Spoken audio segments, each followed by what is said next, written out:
Thank you for choosing us. Thank you for trusting us with your business. All right, so my name is Mojibade, and beyond being the host for tonight, I will also be the moderator for this panel conversation as we dissect our theme for today, 2022 Business Outlook, Resilience, and Reinvention. I will be inviting my panelists now, and our first panelist is Olayele Oladoni, the Chief Executive Officer and Managing Director at Foley West Africa Limited. He is a highly experienced and diligent finance professional with over 20 years of experience covering corporate and investment banking, credit and financial analysis, structured finance, international trade, treasury, value chain, amongst others. Prior to becoming the CEO of Foley West Africa Limited in September 2016, he had worked with Guarantee Trust Bank as a relationship manager in corporate banking, First City Monument Bank as head of food and beverages business in corporate banking group, and Coronation Merchant Bank as a senior vice president and one of the pioneer management staff. Olayele has a B.Tech computer science in Federal University of Technology, Akure, as well as an MBA finance from the Obafemi Awolowo University, OAU Ile-Ife, and has attended several management courses spanning his career. Ladies and gentlemen, please join me as I welcome Mr. Olayele Oladoni. A round of applause for him, please. Thank you. You're welcome, sir. Thank you for joining us. Please. You can sit here. Thank you. Next, we have Charles Ogumola, the MD CEO of AfriPay Limited. Charles Ogumola is the MD CEO of AfriPay Limited, a leading mobile money operator in Nigeria. Charles Ogumola earned various postgraduate qualifications in technology, management, and strategy, and has extensive background in telecommunications and technology spanning over 21 years. He was once the group director, e-banking services at UBA PLC, and prior to the role, he was the chief technology officer overseeing UBA's group IT function. Ladies and gentlemen, please join me as I welcome Mr. Charles Ogumola to join us up stage. A round of applause. Thank you very much. Thank you. You're welcome, sir. Thank you for joining us. Next, we have Engineer Bola Ogunaike, who is the MD CEO Crystal Network Limited.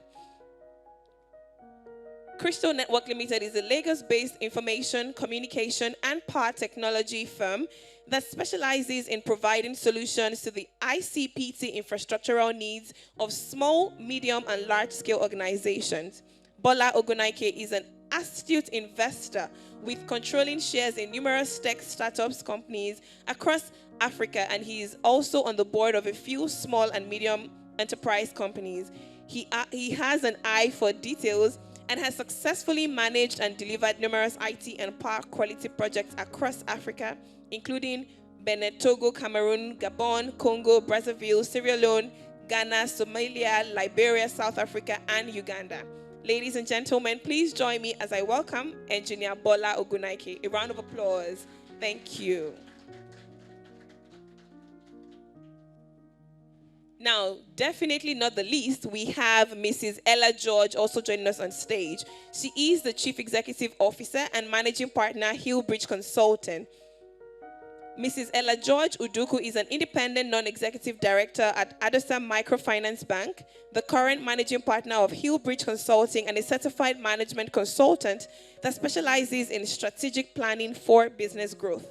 Her firm is on a mission to help entrepreneurs and SMEs improve their performance and build businesses that will outlive the founders. She has a BSc in Management Information System and an MBA with concentration in strategy. She has previously worked in banking and consulting, both in Nigeria and in the United States of America. Ella focuses most of her time and energy in helping others, especially business owners, create better businesses. Please join me as I welcome Mrs. Ella George to join us upstage. Thank you very much. Thank you.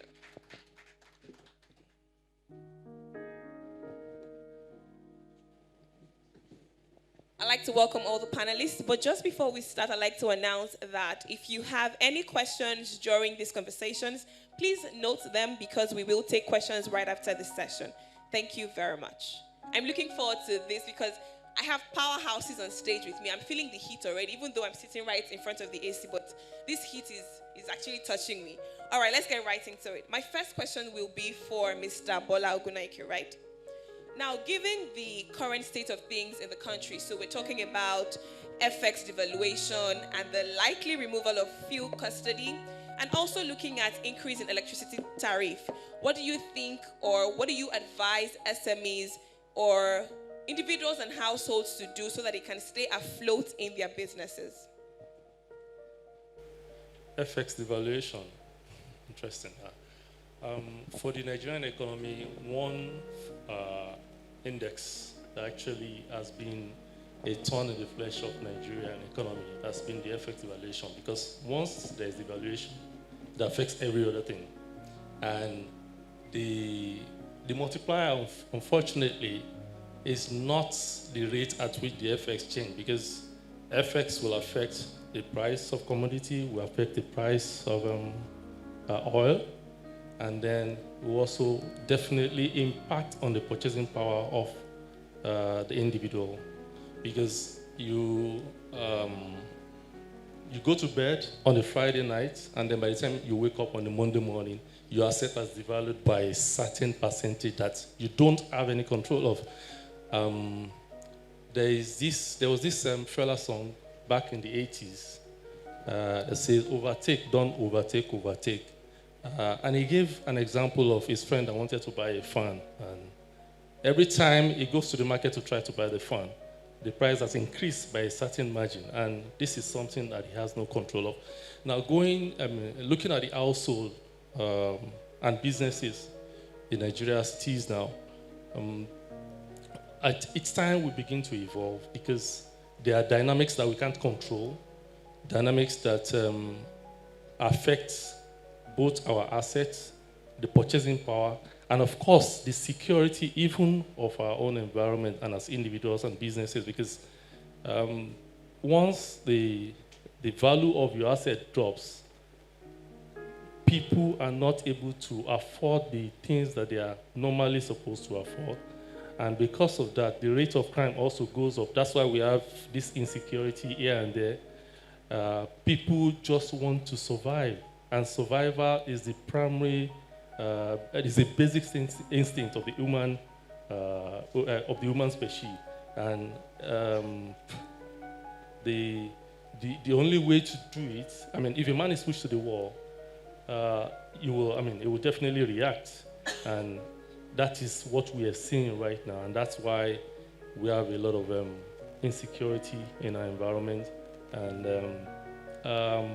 unfortunately, we just have to evolve. Thank you.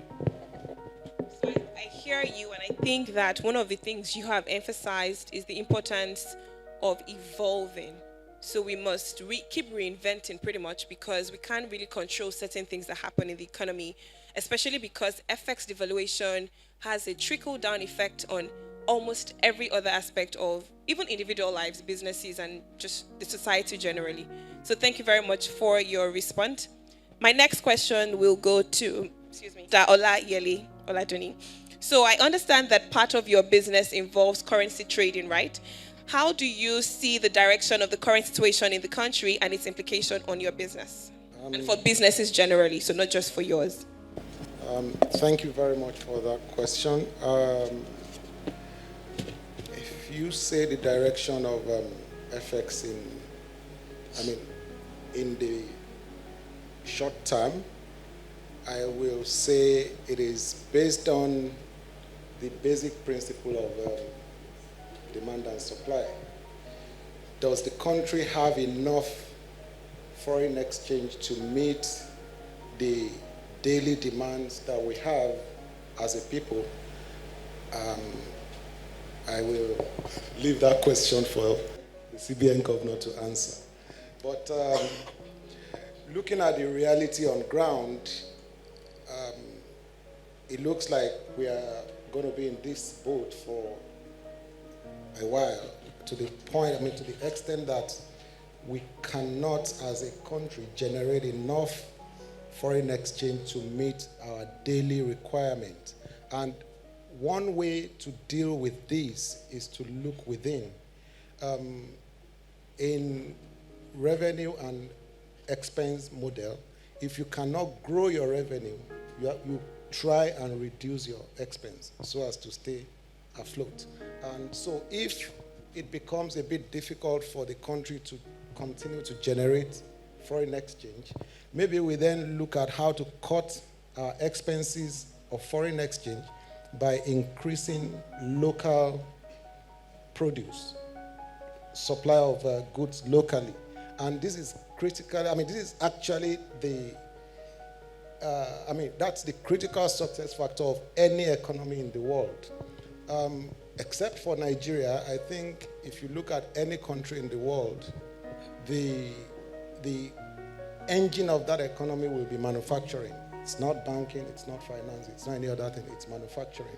And there is no country in the world where its manufacturing sector is controlled by other nationals. It's always controlled by the locals. But I think it's not exactly so here. So until we start changing that narrative, things will be a little bit difficult.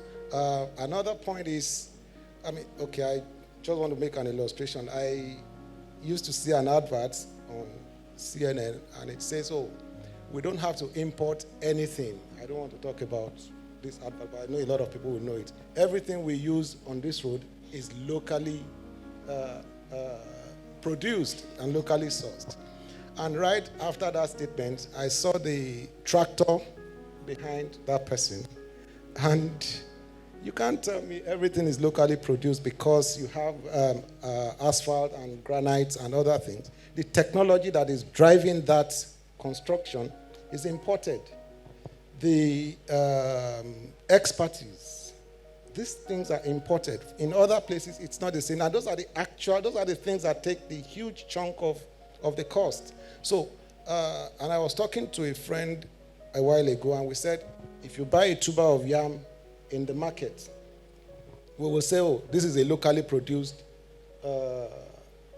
food product. A tuber of yam, maybe it's 1,500 or I don't know how much it is, but out of that 1,500 naira for a tuber of yam, what is the import content in it? You have the fertilizer, you have the petrol that is used to transport it from Benue to Lagos, you have the vehicle itself. These are costs that are inside that yam. So that yam that you think was planted in Benue and you are eating in Lagos is actually, a part of it is imported. Right? So until we are able to increase our local content, we will continue to be in these doldrums. And I think it's something for everybody to think about. Maybe it also goes to the bank. Look at how you can support SMEs and let people grow and let the economy be self-sustainable. That is the only way out of this situation that we are in right now. Thank you. Thank you so much. Thank you. So I appreciate that you have actually addressed that we must look within, because if not, so we can grow the naira pretty much, because we have to just ensure that our manufacturing sector is top-notch, because we have the capacity. We're just not doing as much. Thank you very much, sir, for that very robust response. My next question will be for Mr. Charles Ogunmola. So now, in recent times, we have seen that a number of fintech companies have been able to raise significant money. So if you look at the likes of Flutterwave, Paystack, and just recently, Keeper, Keeper is relatively new, and they were just able to raise a large chunk of money. How do you advise other fintechs to position such that they are able to benefit from this fundraising as well? I don't think it's so much about the money they raise. It's about the value they add. We in the industry look at it more about solutions. So you either come from two perspectives in the IT industry today. You come from a perspective of a technology person who you wear a hoodie and you stay in the dark room and you work all night and sleep all day. Or you come from another perspective, which is VCs, angel, impact investors, who just see 15 times, 20 times, 25 times. And that is their focus. So when you bring these two together, what you have is a very strange mix. And out of that strange mix, what we've seen is valuations. And these valuations look at businesses around what they could potentially yield in years to come. Some of those valuations are not based on reality. So they look at saying that because the population is increasing by this much, income is increasing, therefore, but we know in places like Nigeria that doesn't go. As our population goes up, our income goes down. We have problems with foreign exchange, we have problems with our commodities, we have problems in government. So really, where does the value lie for a fintech in Nigeria today? Does it lie in residing in Nigeria and struggling? Does it lie in breaking border and going into the rest of Africa? On the back of the African Continental Free Trade Zone area? Can they go outside the borders of Africa into the US, Europe, Asia? So that is what we look at. My background is core technology, so I'm one of those people that wears a hoodie. Although today but I still wear a hoodie most days. And our focus here is to create enduring businesses. Businesses that will go beyond us and be able to metamorphosize into different aspects of the areas where we trade, where we operate. It's different from the financial guys on the other side who want to value, have investors come in, drop money, everybody shares, and then the business starts failing or going one way or the other, and you hear people step down, people are going, somebody's bought an island in Mauritius, those kind of things happen. But our view has always been that technology is going to be the enabler for this country. Forget oil and gas. Manufacturing good, yes, but technology is going to be our export. It's going to be our continuum. At the moment, I'm having my attrition rate on a monthly base. Out of the staff of 49, I have 4 to 5 people leave every single month. That's just going into Canada, going into Croatia. I had somebody leave to Costa Rica the other day. So there's a huge demand for our talent. And that demand is giving us clarity to the fact that we have the resources and we have the capacity here. So how do we harness that?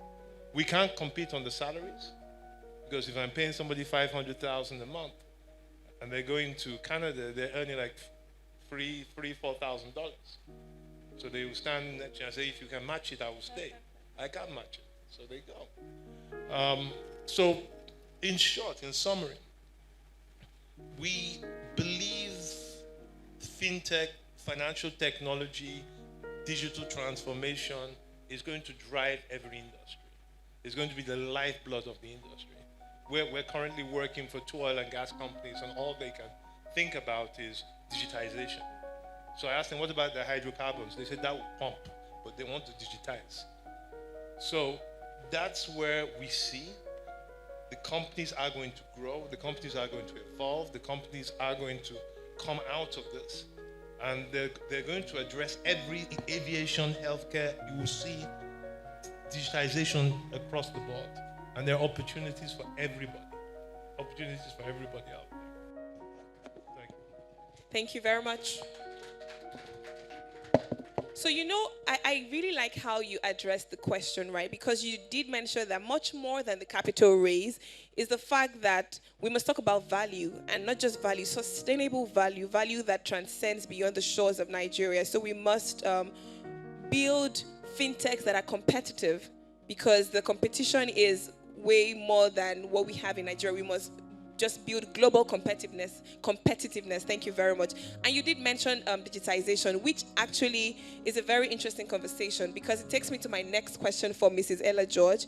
And I'm going to ask you, in your own opinion, what sectors do you think will survive next year? Because we see how, especially during the initial phase of the pandemic, how a couple of businesses went down.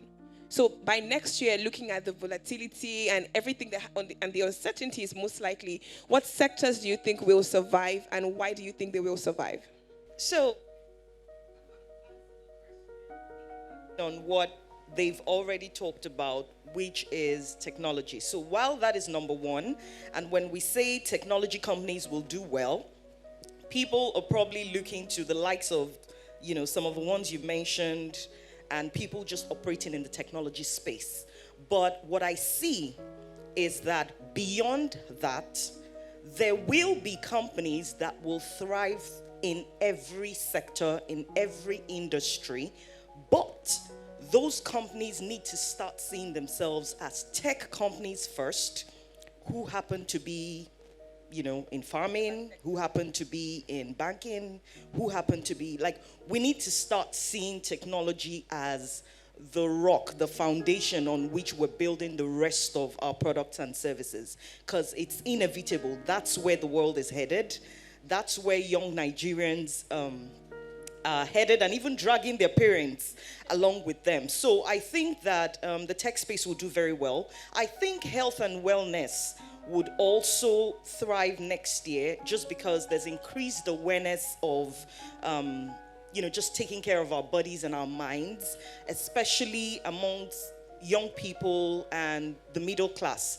So I think that people who play in health and wellness space, especially with some investments also coming into the health sector, they don't make as much noise on LinkedIn. You know how these tech companies, the minute they raise something, it's LinkedIn posts all over the place. So the health companies may not make as much noise, but they are also getting attention from international investors, and I think that that will do well. I think manufacturing sector generally might see better improvement next year, but beyond everything, it will be because those companies are using technology in ways that others are not.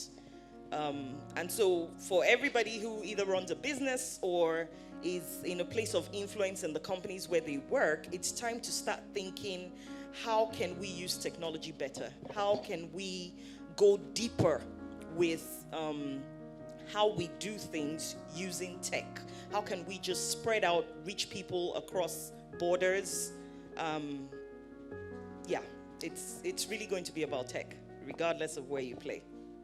Thank you very much. Technology is the future. You heard it from Mrs. Ella George. And like we all know, during the initial COVID-19 pandemic, the first outbreak, right, we saw a lot of transitioning happen. Like it was like magic. A lot of people transitioned online. I was in school doing my master's, and we went straight. I was at LBS. We went straight into online school. We didn't plan for it, but that had to happen because people had paid fees. You can't imagine us waiting till the next year because they had to then get into the next academic year. So a lot of things were going to go wrong if we didn't embrace technology. So we must embrace technology. And I like how you address the fact that no matter what sector you are in, see yourself first as a technology company providing solutions for your customers, because that's very, very critical. Thank you very much for your very amazing response. Ladies and gentlemen, we have one more panelist joining us on stage. It gives me great pleasure to introduce her. She is, give me a second,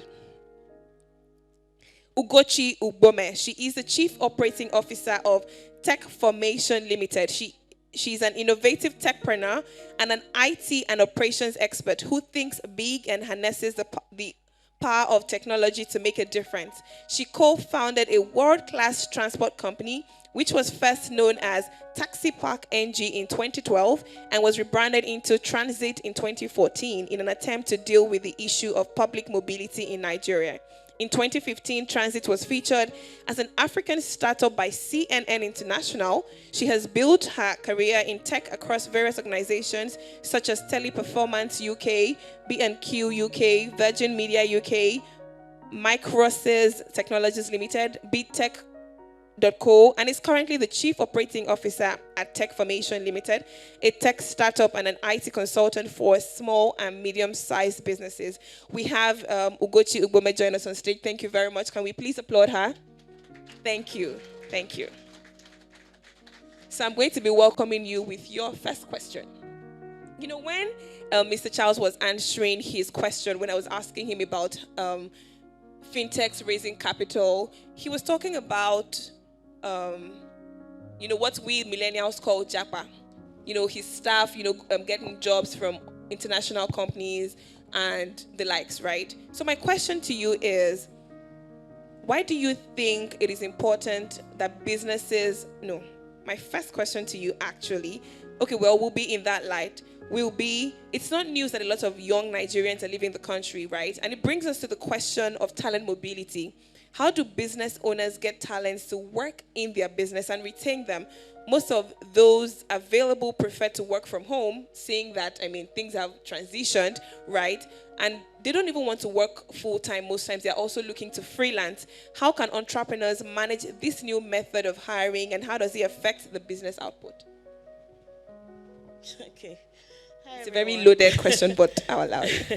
Hi, everyone. Thank you for having me.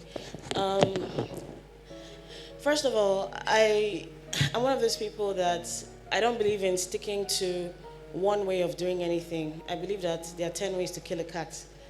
So regarding work, I feel like businesses in Nigeria right now should start adapting to the work from home technique. They are doing it abroad, it is working. If you hire someone and the person is saying, let's say the person works in Lekki, but the person lives in Shango Tedo.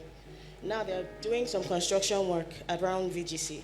It takes that person almost 2 hours to get to work every day. So that person spends, give or take, 5 hours of their productive time on the road. When they get to work, you expect them to be productive. They cannot be productive. It's not possible.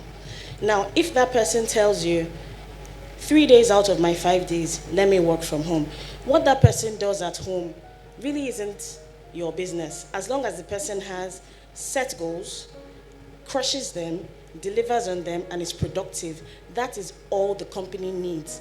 If that person has 5 other jobs on the side, kudos to that person. Good, they're making money, multiple streams of income.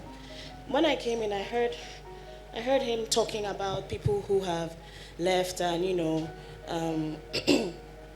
matching the salaries. I've worked abroad, I've lived in Nigeria. And I can tell you that a Nigerian, let's use a developer for an example. A Nigerian developer just wants to be comfortable. If you make that person comfortable, give the person everything for convenience, he will not leave you. He will be loyal. But you cannot stress and frustrate someone and pay the person peanuts and expect the person not to leave. So we as the business owners need to change our mindset. It's not just about us making money, it's about us bettering the people that are actually working for us. If you do not have happy employees, you do not have a happy company, and your company will fail. It is that simple. So that's the way I look at it. Thank you so much. I think the applause shows it, right? So one thing, I think I was at a conference recently and they were talking about staff welfare and how your staff are the key drivers. They're your primary and key drivers of your mission and your vision. And without them, because if they are not happy, it will tell. It will tell on the output. It will tell on performance. And I think that now more than ever, we need to start to embrace we need to start to adapt to the new, to the future of work. I think future of work is that people can work comfortably from home. Like you said, just ensure that KPIs are met. It doesn't matter what they're doing. Just meet your KPIs, and that's the most important thing. If you're meeting your KPI and delivering, it's not my business what you're doing at home. Just deliver and make sure that the business is not suffering. Thank you so much, and thank you for joining us on stage. So my next question, right, will be to Mr. Bola Ogunaike. Now, a lot of people and businesses pay lip service to security issues pertaining to businesses. How important will this be in 2022, considering the business environment, and what should businesses do to overcome this? Okay. Unfortunately, in the last couple of years, Nigeria has had to go through a lot of challenges security-wise. We all not unaware of what is happening in the northern part of Nigeria. And of course, that has also trickled down to the southern part and other parts of the country. Now, first, as an individual, awareness becomes very important because you are not, even in Lagos, you are not sure if you're going to go out and come back as a whole. I mean, that's maybe a little bit scary, but that's just the situation the way it is right now. A couple of days ago, someone shared something on WhatsApp. A certain reporter on TVC was attacked in broad daylight around somewhere around Iyano or Alakpere thereabout. And this further brings home the challenges that we're facing in terms of security. Now, going into 2022, it's not going to get better. I mean, that's just the truth. And unfortunately, we're in an environment where even those that are meant to protect us are also the ones oppressing us. You see a policeman on the road, because he's wearing a police uniform, you feel, oh, there should be some certain level of trust, because this man is supposed to be a state representative. But unfortunately, if you see a policeman on the road, you think twice about even approaching the policeman because you're not entirely sure what his intents are, or what his objectives are, or what his motives are.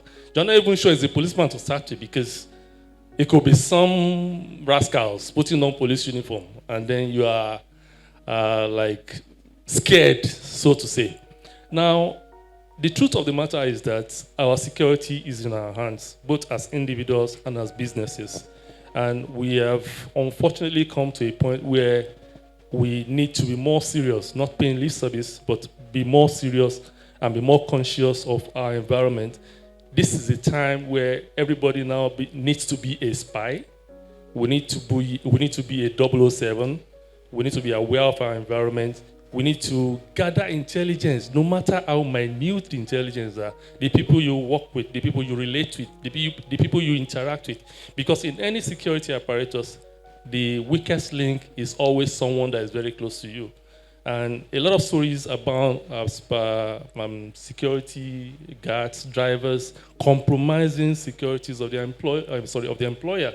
I mean, these stories abound. So for a business to survive these trying or challenging times, we need to, apart from customer-centric focus or developing your product and businesses, we need to create a special budget for security. And like I said, I mean, we need to focus more on prevention rather than, just to prevent before it happens, okay? Intelligence gathering involves taking note of incidents. I mean, things could happen around your environment that may not be totally related to you, but you learn a lesson from it. Because there's an adage in Yoruba that says that a horse that falls ahead of you, I don't know how to translate that, but I mean, literally speaking, it says that someone's misfortune is a lesson for you to learn from. So we need to be conscious of our environment. Businesses need to be conscious of their environment. We need to gather intelligence. We need to, again, innovate. And this is also very important because over the years, technology has become cheap. There are devices, there are hardwares, softwares that we can use to at least gather subtle intelligence so that you'll be aware of what is happening in your environment. Putting a CCTV just in front of your office to just watch the street or record whatever is happening on the street goes a long way to tell you what incidents happen when you're not in the office or when you're locked up in your office with your customers. And reviewing such recordings could help you to take some certain decisions within your environment for your business, for your staff, for even you as an individual. Then, subsequently, this will enable you or so to say empower you to make an informed decision on how to protect yourself, protect your business, and helping your business to survive the trying times in which we find ourselves. Thank you. Thank you very much. You know, I like that you highlighted the importance of innovating. You must take initiatives and you must pay attention to what's going on around. And on a lighter note, you were talking about security personnel and how the people that are supposed to be protecting us are the people that we are actually afraid of. I saw a tweet recently, right? I think an actor, he had just finished rehearsals really late. And he was telling his director, he's like, oh my God, I need to be sure of this, the checkpoint where the policemen are because I don't want to pass there. So he's now strategically planning against meeting policemen, not the armed robbers that they should be afraid of. So it's really, really interesting the kind of environment we live in. But that as an aside, we must also as businesses pay attention to maybe train our staff. I used to be a banker, right? And I worked with high network individuals for a bit. And I remember one day we were driving and I was taking calls about a customer's transaction, almost close to $1 billion. And I saw the driver look at me through this rearview mirror like, oh, this money. And so I had to tap my colleague to say, no, you can't have that conversation in the car because he would assume it's your money. So you need to be very observant. Pay attention to what's going on in the environment. These people think when you're calling these monies, they think that the monies are yours or the monies are in the car, you know. So you need to just be conscious, you need to innovate, and you need to just pay attention to what's going on in the environment. Thank you very much, sir, for your answer. So next, I'm going to be asking Mr. Charles Ogumola. So over to you now. My question is, we're talking about the ease of doing business, right? Do you think this has been affected? And if so, what measures have been taken and what do you think the government can do better to make doing business easy for entrepreneurs and investors? Because Nigeria is such a very interesting environment to do business in. So what do you think can be done if this has been affected? I'm just trying to think whether there's an ease of doing business. Nigeria has no ease. We labor from everything, from when we wake up to when we go to bed. You produce your own water, you produce your own lights, you tie your own roads, you get to the office and you're struggling with drivers and this. There's the ease of doing business is, I think, from the World Bank's perspective, if you look at the ease of doing business ratios, countries go up and down every year. I think we've been static for the past 3 years from my last study. We seem to take one step forward and 10 steps backward. Not only just talking to some of my foreign partners when they come in, right from the airport, from coming in, what they have to go through to just come into the country, even though they've got their visa and passport from where they're coming from. They go through multiple points, people asking them for this, asking them for that. And then you've got goods coming in. I have a factory as well, so I have goods coming in. So we have multiple points at the port. I think we have 16 different steps at the port for you to actually pay levy fees or some kind of a good for you to get your goods out. When you get your goods out, what you find out that what you paid from Belgium or Rotterdam to get to Nigeria is half of what you will pay for the goods to get from Apapa to Matori in Ikeja. So you then look at it and say, you know, why? You then go beyond that. You go into government offices, perfection of titles, want to do this, pioneer status, want to do that, no tap, you want to. It's a whole myriad of all kinds of things. And my thoughts have always been that maybe when I get beyond building my Pan-African switch and payment gateway, what I want to do is build a portal that will enable the government to function. Because I think that's what we need now. We need an interface that will enable interoperability between all the MDAs, the government, everybody on it. And everybody's accountable to it. They tie into it. Something like a government ERP that has accountability, that has workflows, that enables all the MDAs to either communicate between themselves or communicate with the citizenry that they actually govern or they actually manage. So I think that that's important. But for today, I don't think we have an ease of doing business. I think we have a fight to do business. And we fight that fight from when we wake up in the morning to when we go to bed at night. But to let the government know, and I'm sure they know, but to make it very clear to them, I think our generation now needs to go into government. I think that's very important for us right now. We need to go in. We can't just bury our heads in the sand and have all kinds of condemnations or problems with who the people who are there.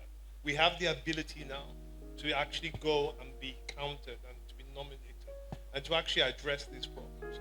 But we have an issue, but I think my role there would be to step into that issue to try and resolve it, as opposed to complaining about it. All right, thank you. So I think, you ended with something that almost addressed how you started, where you said, we are our own government. So look at us now, already preferring solutions, what the government should actually be doing for us. So the solution is here. We must participate in this policy formulation. So we must be a part of government. So get your voters card. 2023 is around the corner. Please ensure that you vote. Ensure that you are.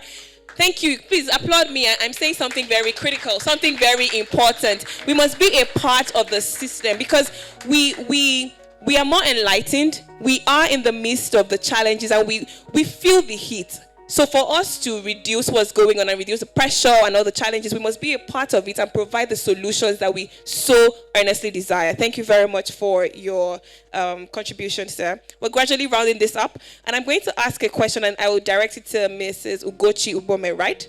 Why is it important? Why do you think it's important for businesses to embrace technology, considering the usual bottlenecks? So we have capital intensive, skill gaps, poor internet, and electricity. And how do you think we can navigate all of these to make it work in Nigeria?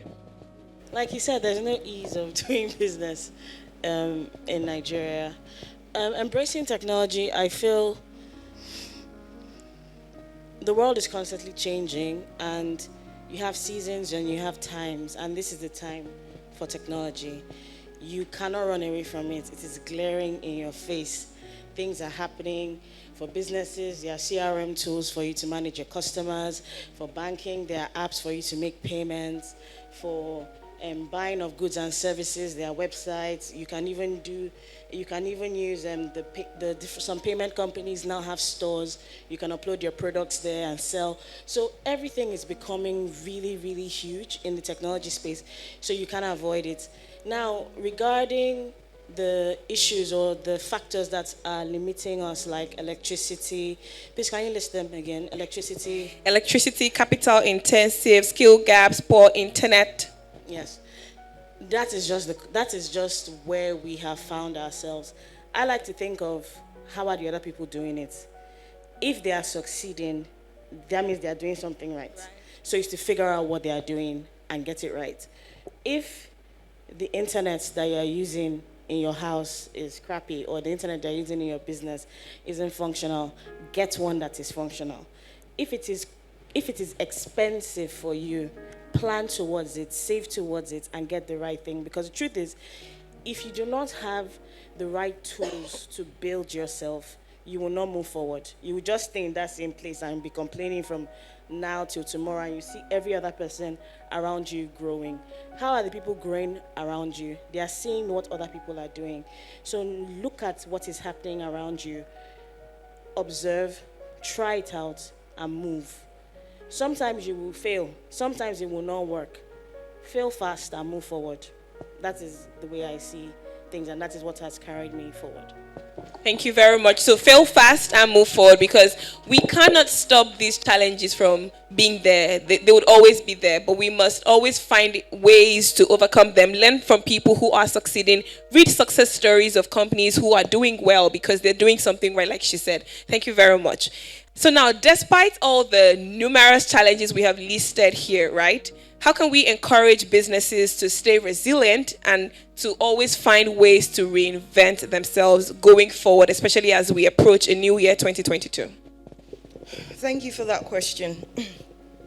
One of the first things I've been advising my clients to do recently is intentionally expand your circle of influence. I think it's time for those who are serious about growth and sustainable success to intentionally look for groups, communities that challenge their current ways of thinking, right? It's easy to get comfortable as the best in your city, or, your profits are increasing year on year, so you're good with that. But if we're to thrive, we must recognize that the people who will put businesses out of business, I hope I'm going to say this right. So there are companies that exist today in every industry.